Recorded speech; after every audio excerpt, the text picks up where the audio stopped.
Let me ask you a question. What does a person have to lose to have truly lost everything? Money? No. Money can be earned again. A house? No. A house can be rebuilt. Honor? Perhaps. But if a man loses his wife at a gambling table, that man had already lost everything long before that moment. That night only made it visible. 1891 London, February, past midnight. Craven's Club. The most exclusive, the darkest, the quietest club in London. From the outside, it looked ordinary, a stone facade, a single plaque, even the name written small. Money alone was not enough to enter. A name was required, the right name. Inside, smoke, whiskey, and money. A great deal of money. The largest games of the night were played at these tables. Lords, barons, sometimes men of even higher standing. Everyone left their masks at home. Here, there were only cards, and cards did not lie. People did. Cards did not. That night, at a corner table, 4 men had been seated. It was 2 a.m. 3 had already withdrawn, 1 with a small loss, 1 with a devastating one, and 1 in disgrace. 2 men remained. On the left, Lord Julian Ashby, 30 years old, handsome, well-dressed. But that elegance was deceptive now. His collar loosened, his cravat undone, the faint bruised shadows forming beneath his eyes. On the right, the Duke of Blackwood. Now I must describe Blackwood to you, because this man at that table, in that light, on that night, was anything but ordinary. He was 38, dark hair, sharp features, an upright posture, but none of that was what drew attention. It was the silence. Blackwood did not speak. Not unless it was necessary. He watched his cards calmly, patiently, with the stillness of a man for whom time seemed to move differently. And the more his opponent grew anxious, the more he sweated, the more he reached for his drink, the calmer Blackwood became. It drove men mad. It was driving Julian mad. There was no money left on the table. Well, there was, but only in front of Blackwood. A tall, orderly, cold stack. In front of Julian, nothing. Elena, no. Julian was not thinking that name. He could not. If he did, his hands would tremble. And if his hands trembled, he would not be able to hold the cards, the last hand, his final chance. The croupier shuffled a fresh deck. Julian reached for his drink. Empty. He did not know how long it had been empty. It did not matter. The last hand, Julian said. His voice cracked. He noticed. He did not care. Even stakes. Blackwood looked at him. That gaze, calm, deep, as if reading everything passing through Julian's mind. With what? Blackwood asked. The first words he had spoken that night. Julian checked his pockets. A pointless motion. He knew they were empty. What remained? A note of debt. There were none left to give. Land? The last deed had been placed on the table 2 hours earlier. What remained? And then, for the first time that night, the thought came to him. He tried to push it away. He failed. The Ashby estate, Julian said. Blackwood waited. It's gone, Julian added. You know that. I do. Then, Julian stopped. He looked at the table, at the cards, and then, in that dark, whiskey-soaked, smoke-filled room, he said something. Something that everyone at that table heard. The waiters heard it. The old man in the corner heard it.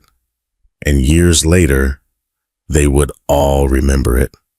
Because some things, once heard, carve themselves into the mind. They do not leave. Lady Ashby, Julian said. My wife. The room froze, truly froze.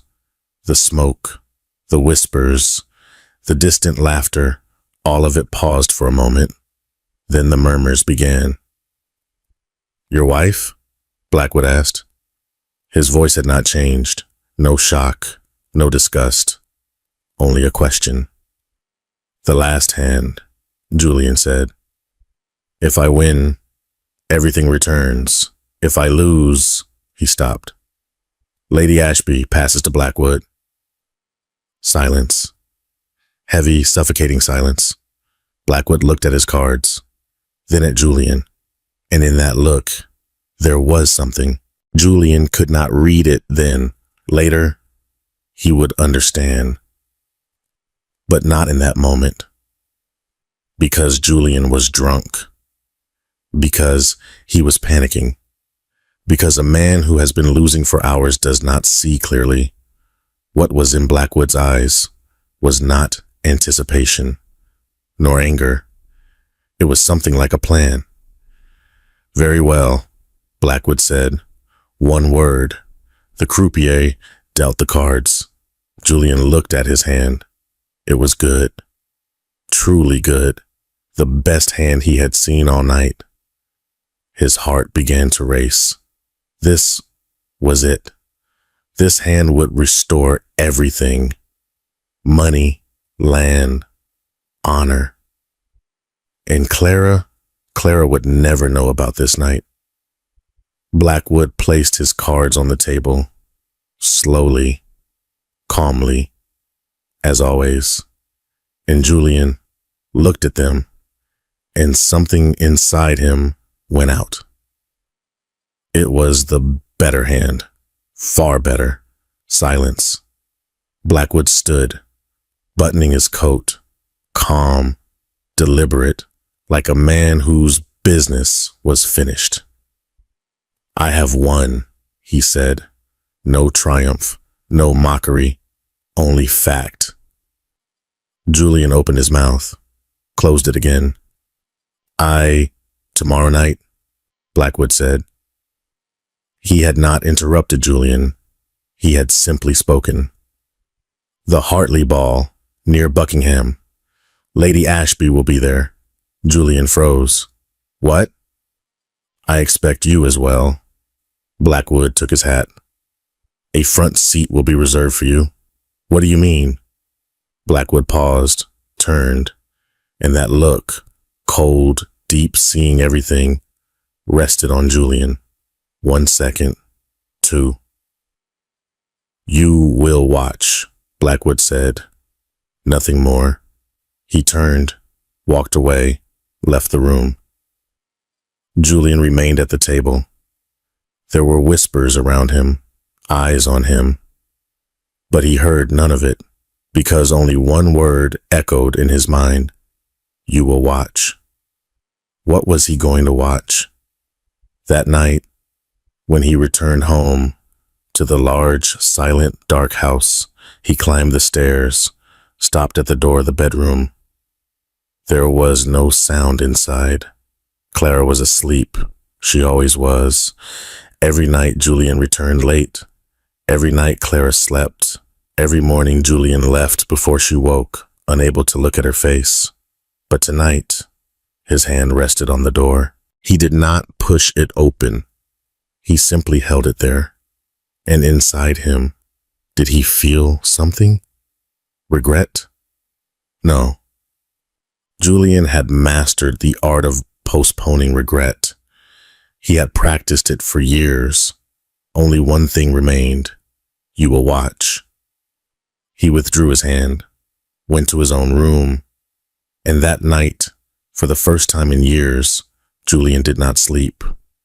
Because some things do not let a man sleep. Not what he has done, but what he is about to do.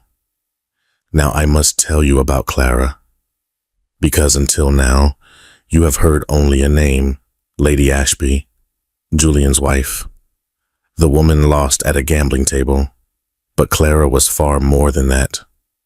And without understanding her, you cannot understand what that table meant, what weight that document carried, why that dance would change everything. Clara Whitmore, at 16, knew this. The world was beautiful. This was not naivete, not foolishness. She simply had the ability to see beauty. The morning light in the garden, her mother's voice, the old dust-scented pages of books, small things, and she knew one more thing, James Blackwood. James was 19 that year.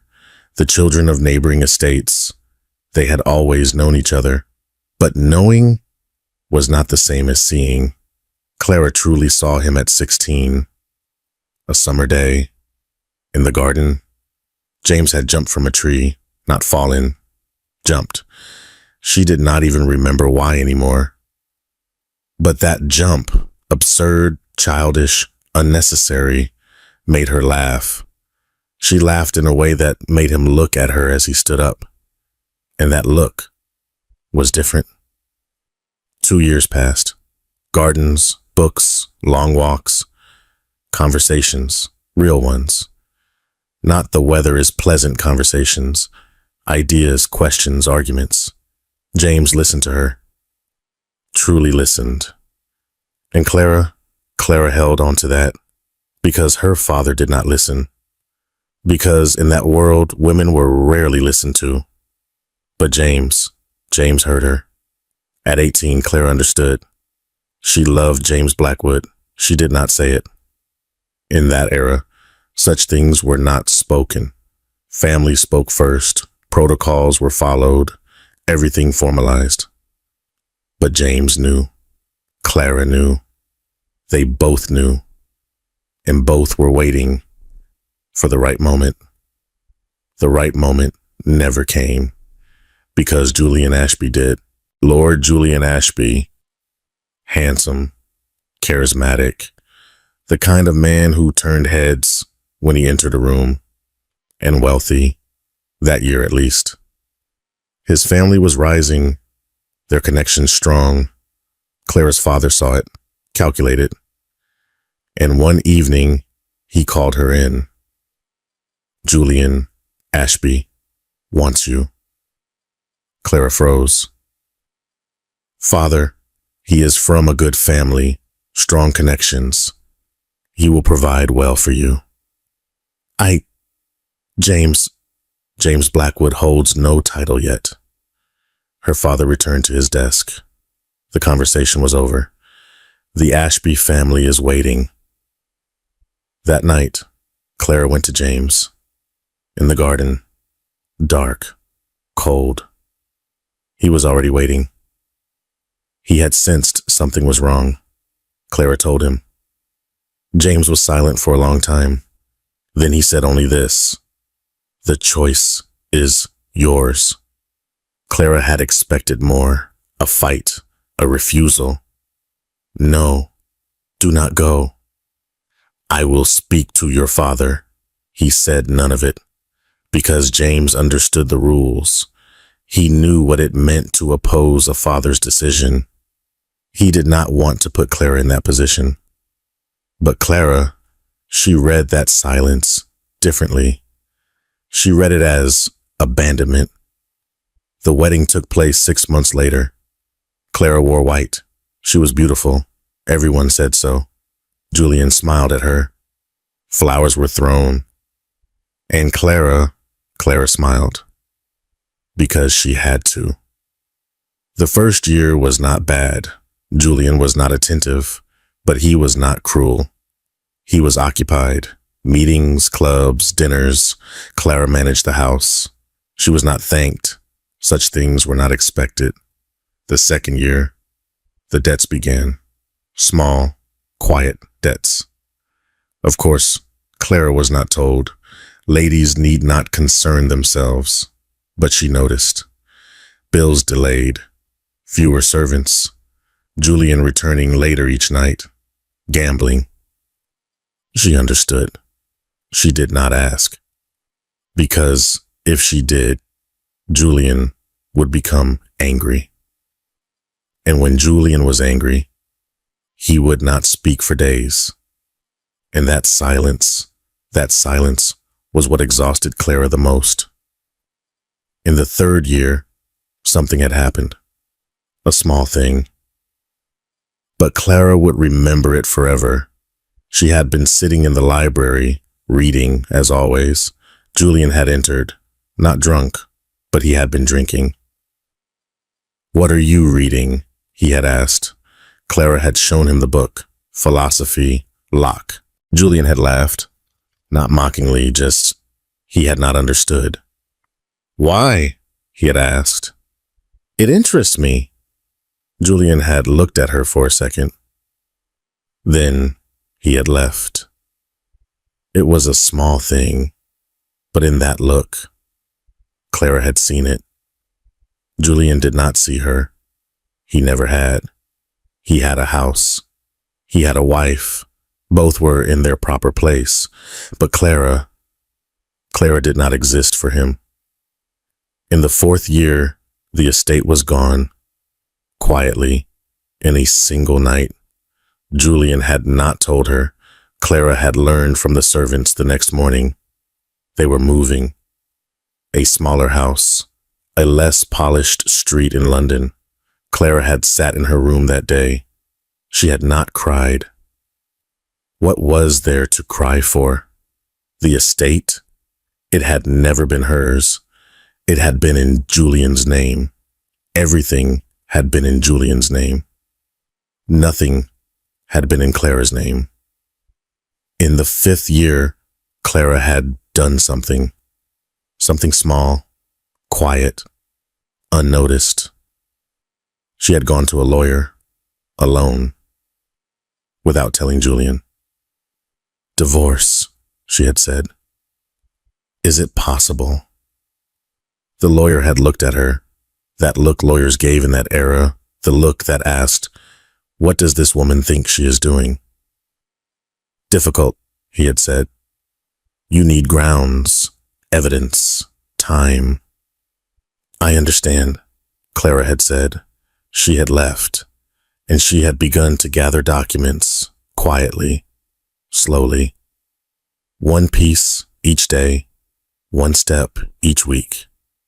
No one knew. Julian did not know. And that February night, Clara had been at home, in the sitting room, with her book, in front of the fireplace. Julian had gone to the club. He always went to the club. Clara had not asked where. She had stopped asking long ago. It was 11, then midnight, then 1, then 2. Clara had closed her book, extinguished the candle, gone to bed. She did not know what had happened that night. She did not know her name had been spoken at a gambling table. She did not know she had been lost. She slept. And in that sleep, that quiet, tired sleep, carrying the weight of 5 years of marriage, she dreamed. Of what? She did not remember in the morning, but when she woke, there were tears on her face. Julian returned home that morning. He passed through the room, did not look at Clara, as always. But this time, Clara noticed something. There was something on Julian's face, something different. She could not name it. It felt like fear, but she had never seen Julian afraid. "Are you well?" Clara had asked. Julian had stopped, turned. That look, "I'm fine," he had said. His voice had cracked, and he had left. Clara held her coffee. She looked out the window. A London February morning, gray, cold, crowded. There was something inside her, something like intuition. The sharpness that comes from years of reading a house, reading a man, understanding everything in silence. Something had changed.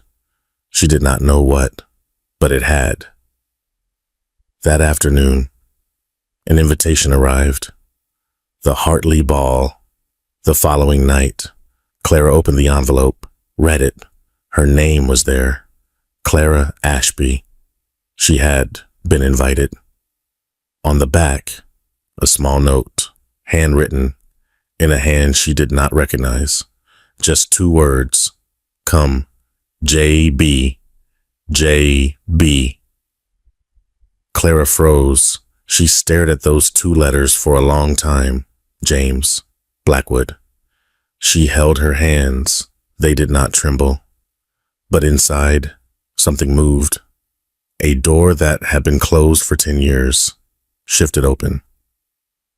Let me ask you this. Can a person remain silent for 10 years, truly silent? Carrying something inside, feeling its weight every day, hearing that person's name in every season, and still remain silent? Most people cannot. James Blackwood could. But that February night, the silence ended. I need to tell you about James, truly tell you, because until now, you have only seen him at the gambling table, calm, placing his cards, saying, I've won. But that man had not arrived there by accident. Nothing had been an accident. James Blackwood had lost Clara at 19. Was lost the right word? He did not know. Clara had chosen, or had been forced to choose. He had spent years thinking about the difference. He remembered that night in the garden. Clara had come, told him, my father wants me to marry Julian Ashby. What had he said? The choice is yours. It had been the wrong thing to say. He understood that later, much later, that Clara had been waiting for something else, for him to fight, to say no, to say, I will speak to your father. But James had chosen protocol, silence. He had let her go, the greatest mistake of his life. He had not attended the wedding. He could not. To watch was impossible. But in the years that followed, news traveled. London was small socially. Everyone knew everyone. The Ashby family was drowning in debt. The estate was gone. Julian moved from club to club. And Clara was silent. She appeared at balls, at gatherings, whenever required. But she was silent. Not the same Clara. Not the one who laughed in gardens, who read Locke, who asked questions. She had gone quiet. James could see it, from a distance, carefully. And each time he saw it, something tightened inside him. The turning point had come 2 years earlier. At a dinner, he had passed by Clara in a crowded hall by chance. Clara had been speaking with others, smiling, politely, correctly. But those eyes, James had known those eyes for 10 years. He could tell the difference between a real smile and a false one. This was false. And in those eyes, there was exhaustion, deep, bone-settling exhaustion built over years. That night, when James returned home, he had thought only one thing: enough. He began to investigate, quietly, slowly, without haste. Because James Blackwood was not a man who rushed. His father had taught him haste burns.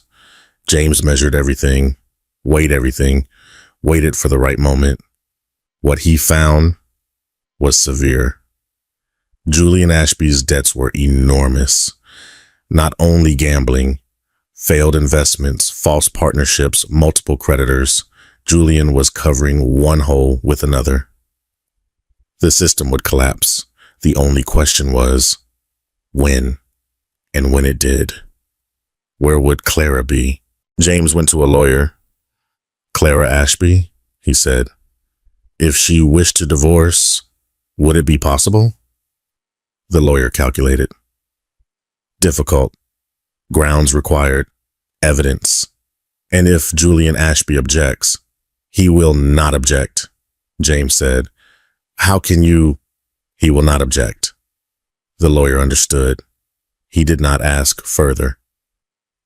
The next step was the clubs. James had not been a member of Craven's Club.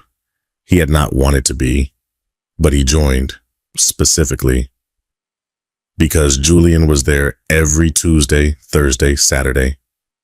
And James waited. He studied Julian, not truly knowing him, observing him. How did Julian behave at the table? When did he panic? When did he play blindly? The answer? Always. Julian was a terrible gambler. Not only terrible, dangerously so. Because when he lost, he did not stop. He could not stop. Every loss pushed him into greater risk. This time, I will win. And every this time buried him deeper. James saw this, and his plan formed. It was simple, and simple plans are the most dangerous. Draw Julian to a table, a large table. Strip him of everything that night, money, land, everything. And then, in the final hand, wait for Julian to make the offer himself. Wait. Because James would never propose it. To win a woman at cards? No. But Julian would. James knew that.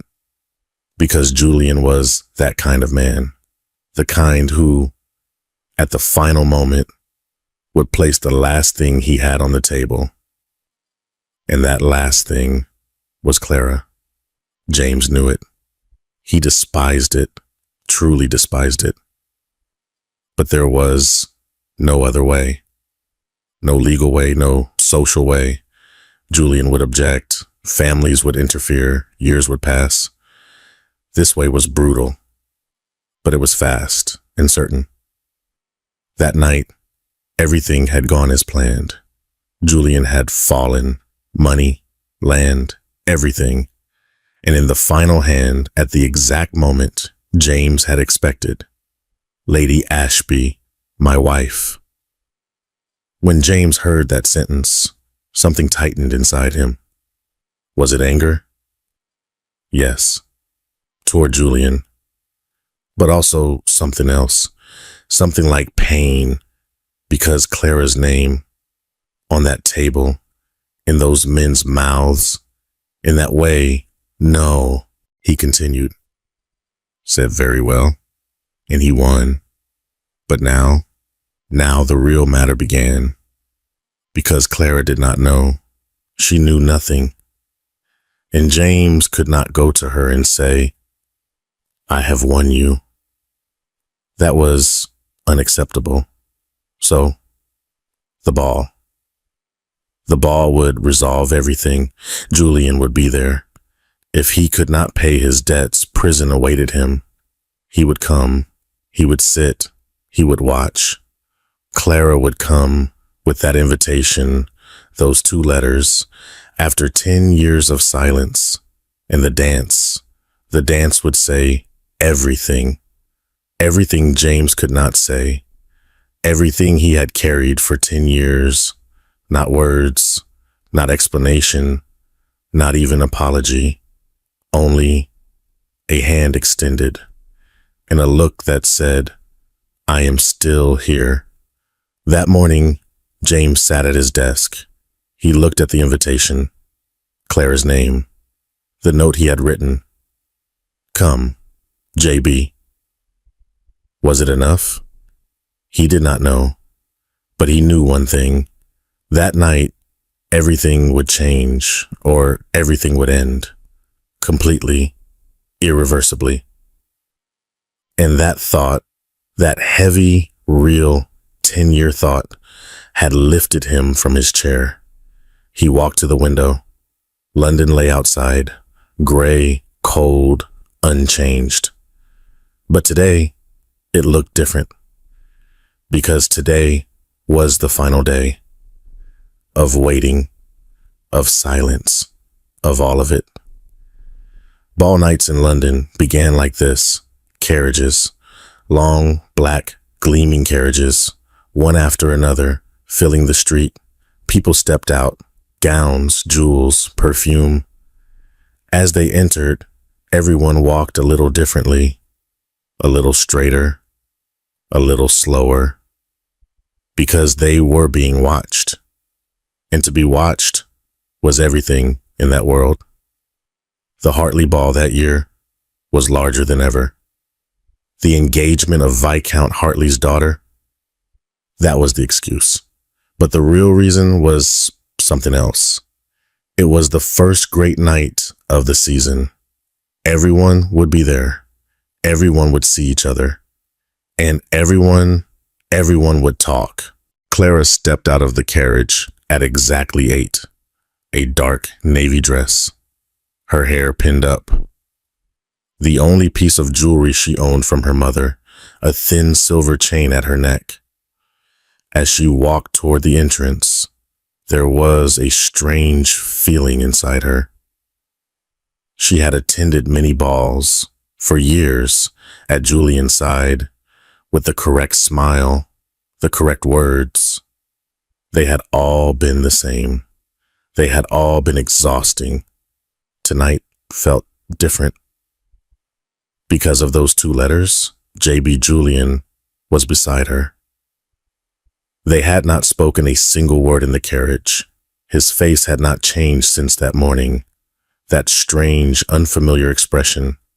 Was it fear? Anger? Clara had not asked.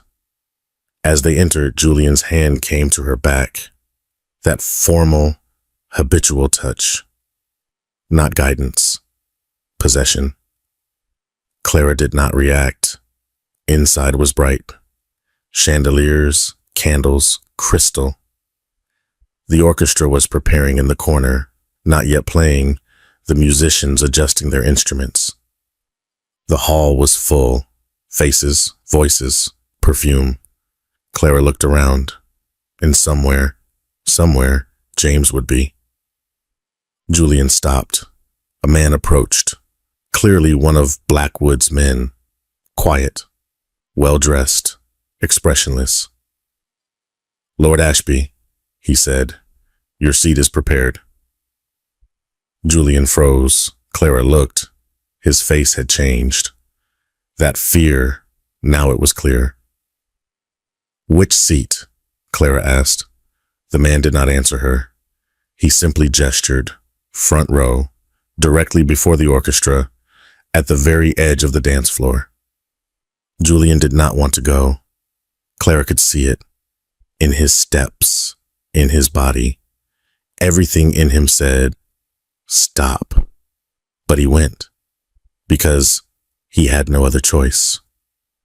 Clara still did not understand, not what had happened, not why Julian's face looked the way it did, not why that man had been waiting for them.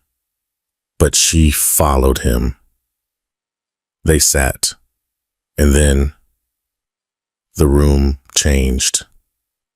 Sometimes, when a person entered, a room changed. It was rare, but it happened. You could feel the air shift. Conversation slowed. Heads turned. James Blackwood had entered. Clara saw him, and inside her, 10 years. Everything from those 10 years, the garden, those 2 years, that last night, the choice is yours. All of it came at once. It came, but Clara did not move. Her face showed nothing. She had learned that over years to show nothing. But her hands tightened in her lap. James entered the hall. He did not look around, or so it seemed. But Clara knew. Whenever James entered a room, he saw everything. He always had. His eyes flicked to Clara for a moment, 1 second, then moved on. Julian was beside her. And Julian's face, Clara glanced at him. He had seen James, and in that face there was understanding, late understanding, the source of the fear he had carried since morning. Blackwood was here. And Julian was seated in the front row. The orchestra was ready. Viscount Hartley stepped forward. A short speech. His daughter's engagement. Thanks. Welcome. The crowd applauded. Then the orchestra began to play. A waltz. The first couple onto the floor was Hartley's daughter and her fiancé. Then others followed. Couples formed, began to turn across the floor. Clara remained seated. Julian remained seated. And then a hand. It came from Clara's left, extended, palm upward, silent, waiting. Clara turned her head. James, standing beside her, looking at her. Those eyes, the same eyes from 10 years ago, but carrying the weight of 10 years. He said nothing. His hand was simply there. Clara froze. Inside her, there was too much all at once. 10 years, that night in the garden, Julian, the debts, the false smiles, the exhaustion, and now this hand, this open, silent, waiting hand. She looked at Julian. He was pale. His eyes were on James. That look, the look of a man who understood, who had lost, who knew everything. Clara searched Julian's eyes for something. She found nothing. No stopping, no resistance, no, she is my wife. Only he sat. Clara turned back and placed her hand in James's. They stood, walked to the floor, and in that walk, the room changed. Conversation stopped, heads turned, whispers spread, that familiar London whisper, spreading, judging, remembering. Blackwood, Lady Ashby, Julian is watching. They say he lost her at the gambling table, but Clara heard none of it because there was James's hand. And that hand, it was the same as 10 years ago, the hand from the garden, from the books, from the walks, from the real conversations. It had not changed. The dance began. James was a good dancer, Clara remembered.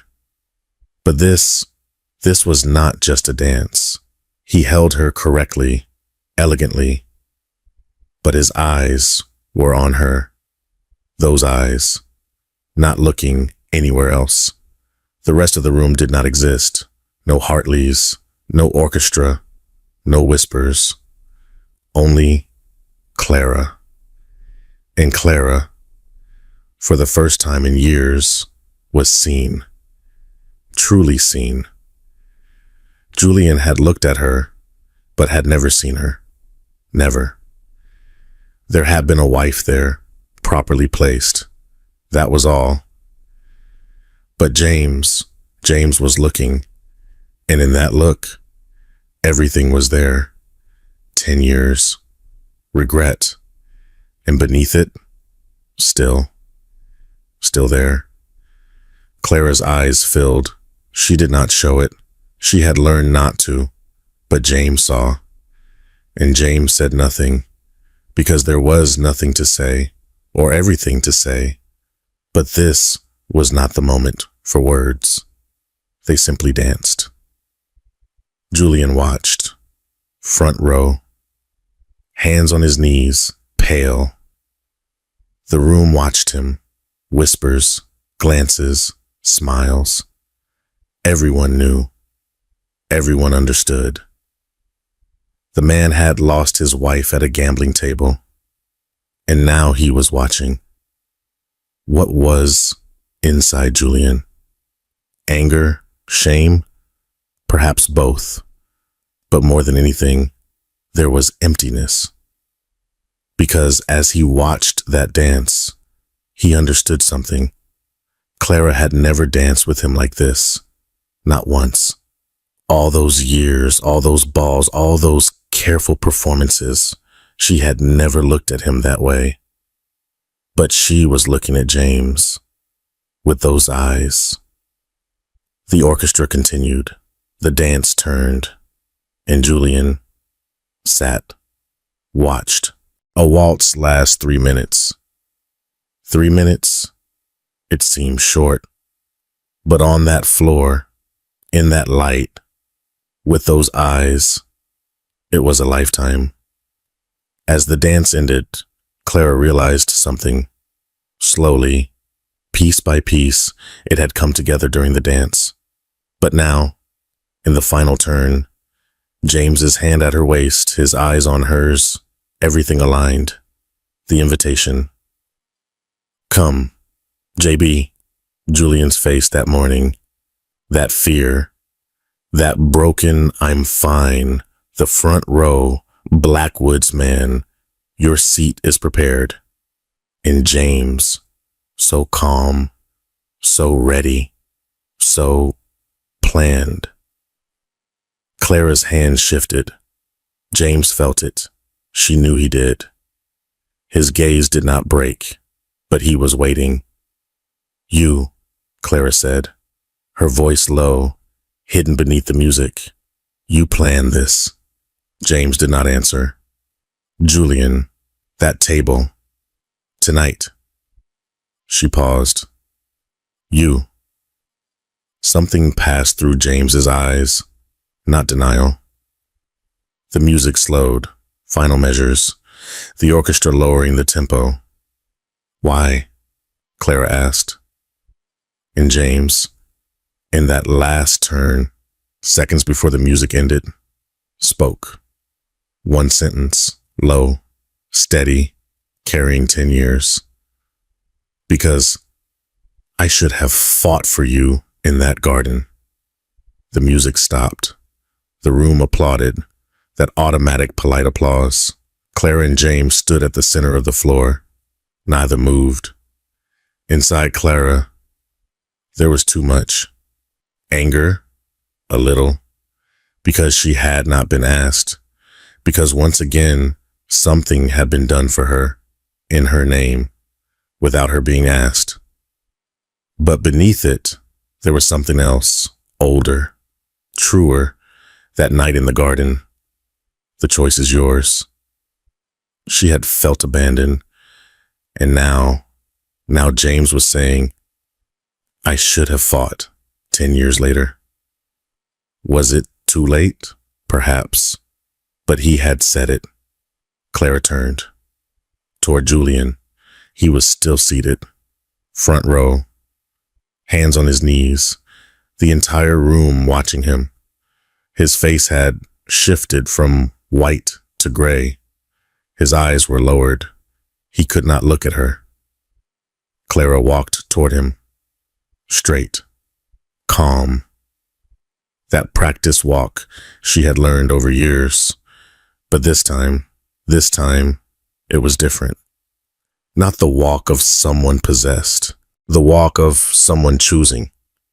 Julian lifted his head as she approached. And that look, it was the most naked look Clara had ever seen on his face. No arrogance, no control, only a defeated man.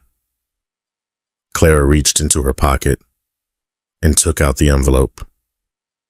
Now I need to explain something to you. That envelope, it was not an accident. It was 5 years of work.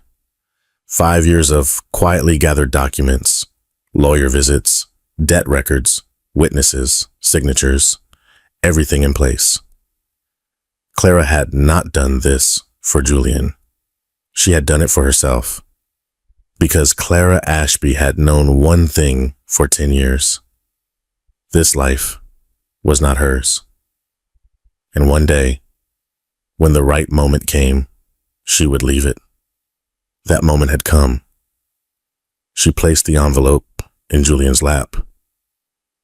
"Divorce papers," she said. Her voice was even. The room could hear. Those beside her already had. Those farther away were turning. The whispers spreading. Julian froze. "They're missing a signature," Clara said. "Yours." Julian looked at the envelope. He did not open it. He did not need to. He knew what it was. "Clara," he began. 5 years, Clara said. Her voice was still even. Not low, not raised, simply clear. "I have been preparing these documents for 5 years. Waiting for the right moment." She paused. "This is the moment." The room stilled. Not completely. London rooms never completely froze. But it slowed. Heads turned. The familiar whisper spread. "Divorce papers." In public. "Julian Ashby." "He's finished." Julian tried to stand.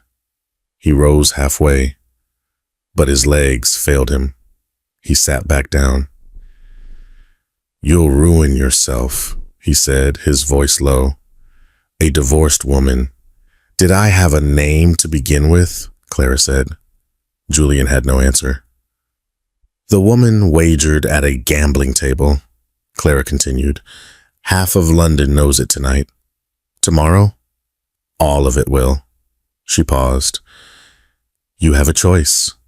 You sign these papers, and this ends quietly. Or you refuse, and the lawyers begin. Your debts, your false partnerships, everything. Do you want it opened in court?" Something moved across Julian's face. He was calculating. That final, desperate calculation of a defeated man, searching for an exit, as he always did. But this time, there was none. Clara did not wait for his answer. She turned, and in that turn, the room saw. Everyone saw. Clara Ashby had placed divorce papers in her husband's lap. In public, at the edge of the dance floor, beside the Duke of Blackwood. And she walked, not backward, forward. James was waiting at the edge of the floor. He looked at her, that look, the one that did not ask, "How are you?" but did. Clara came to him, stopped. Neither of them spoke, because there was too much to say. And this moment, full, heavy, 10 years long, could not be contained in words. But Clara said this, low, only for James. "I was waiting in that garden." James looked at her.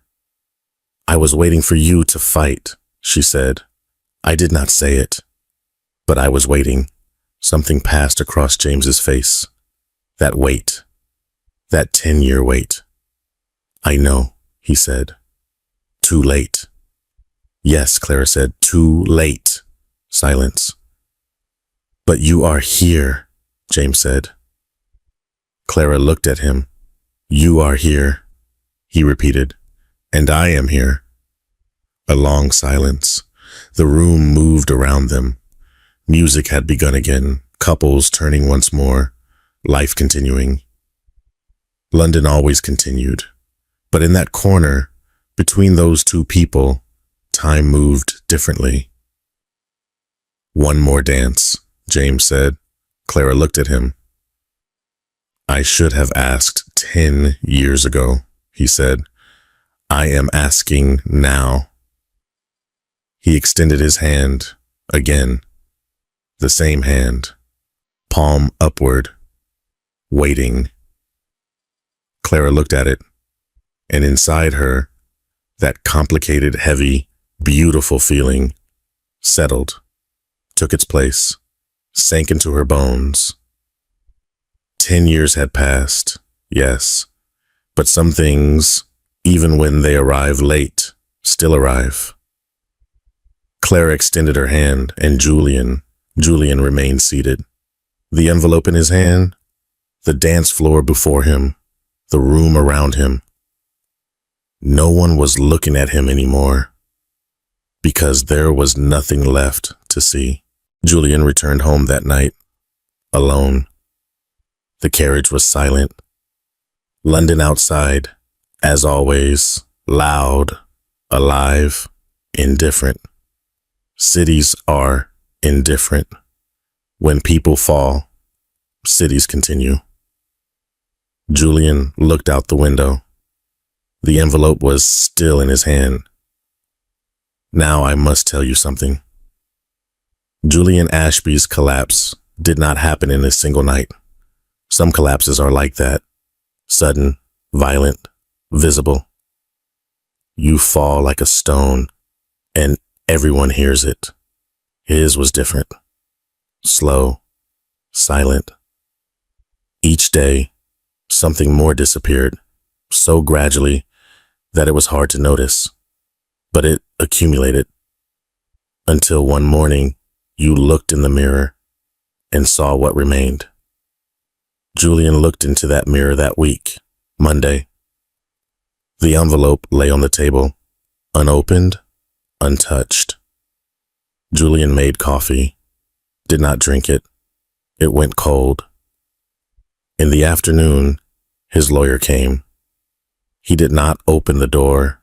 In the evening, he went to the club, out of habit, stopped at the entrance, did not go in, turned back. Tuesday, a letter from Craven's Club.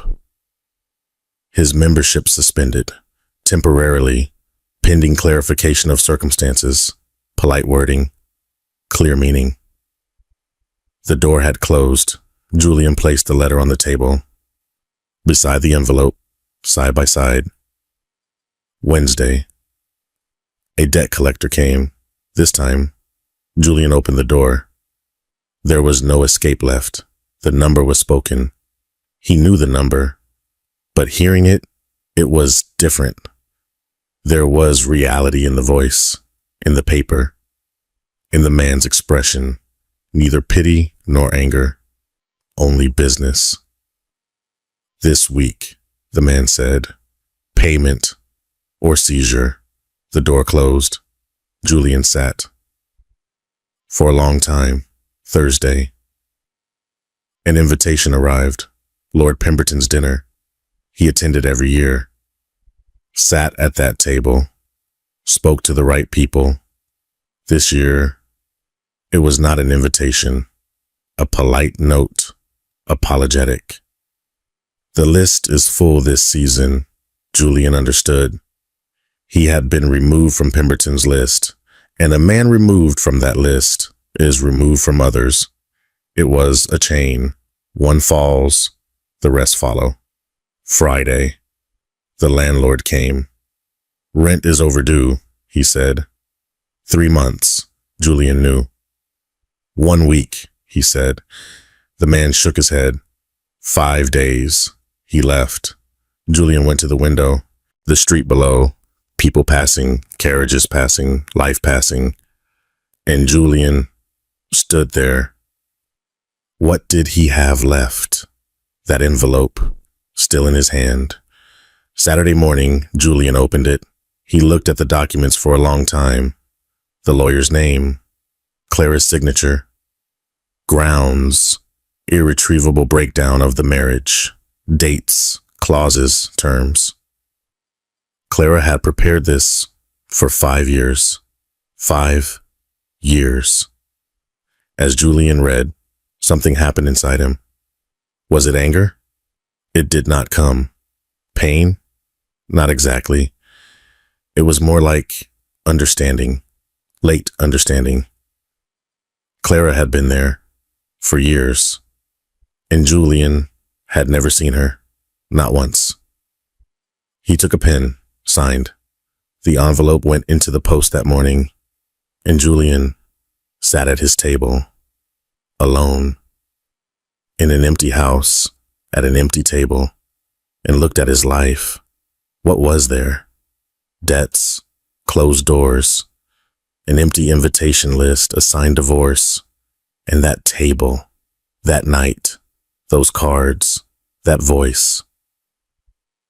Lady Ashby, my wife. His own voice, from his own mouth. Was Julian remorseful? If asked in that moment, perhaps he would have said yes. But that remorse was not for Clara. It was for himself, for losing, for collapsing, for watching everything dissolve before him. And that was the truth. Weeks passed. The house was gone, as expected, quietly. Julian moved to something smaller, then smaller still. Each move a step downward, each step making him more invisible. Because London was like that. When you rise, everyone sees you. When you fall, no one looks. Shame is contagious. People step away. One evening, he encountered an old acquaintance by chance in the street. The man stopped, looked, recognized him, then looked away, walked on, as if Julian did not exist. That night, Julian sat in his small room, one candle, one chair, the sound of London outside, and inside him, that emptiness. Not the emptiness of the gambling table. That night had held excitement, desperation, madness. But now, there was only emptiness.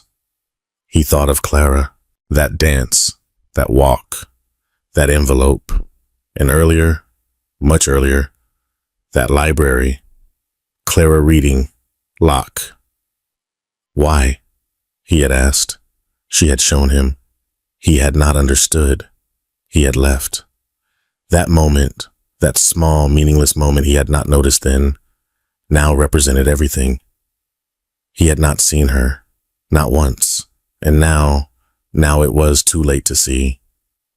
Julian extinguished the candle, sat in the dark.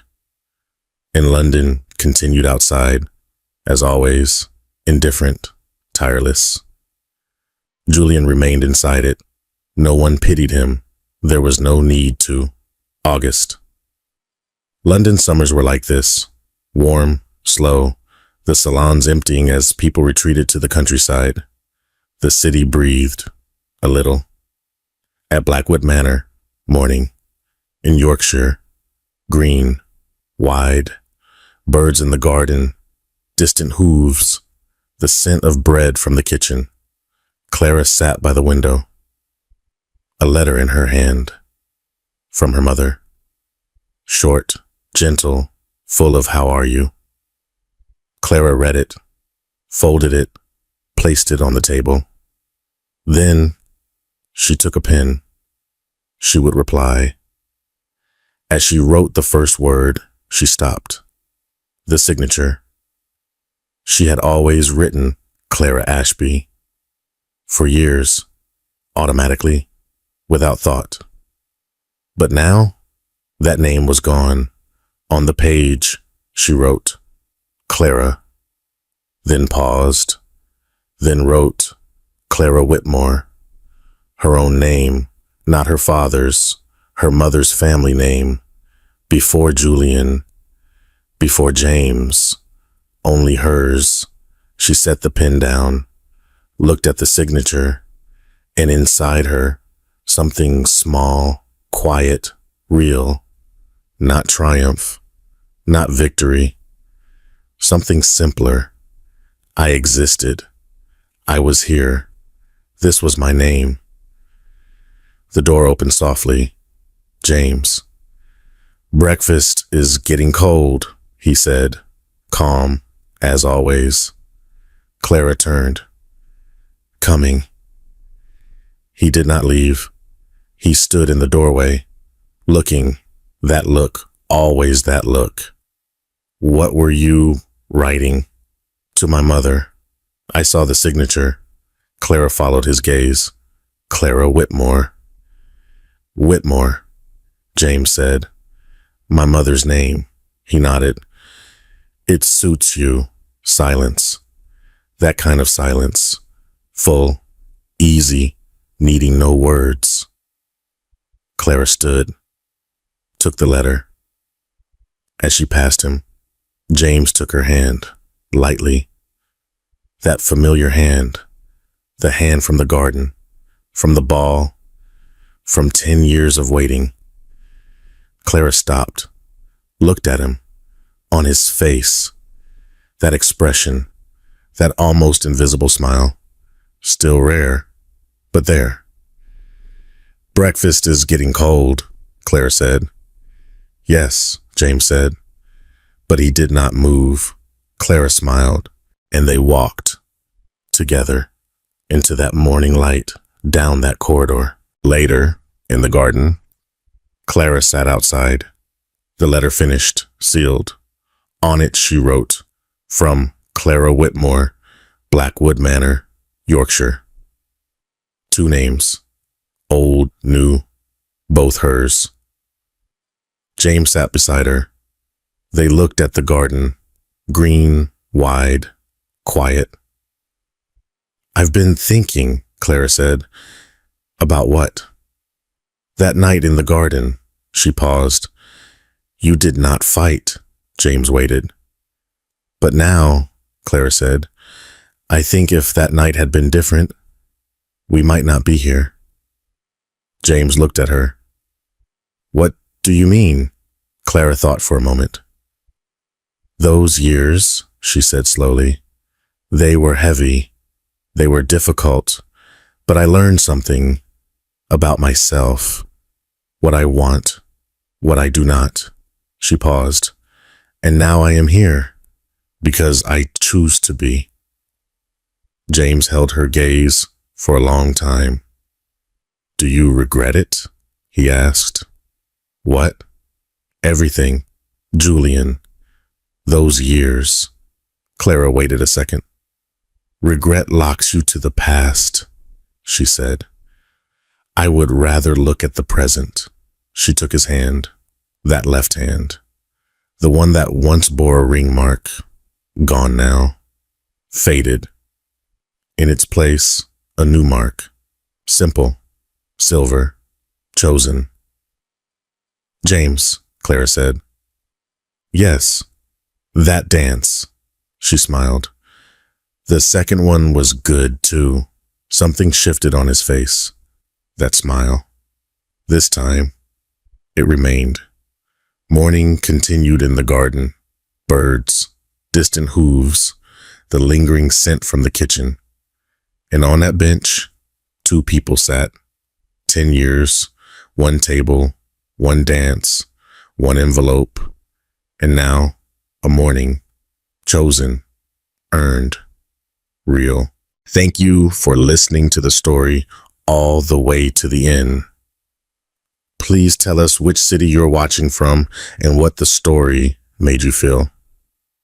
Don't forget to subscribe so you won't miss new stories.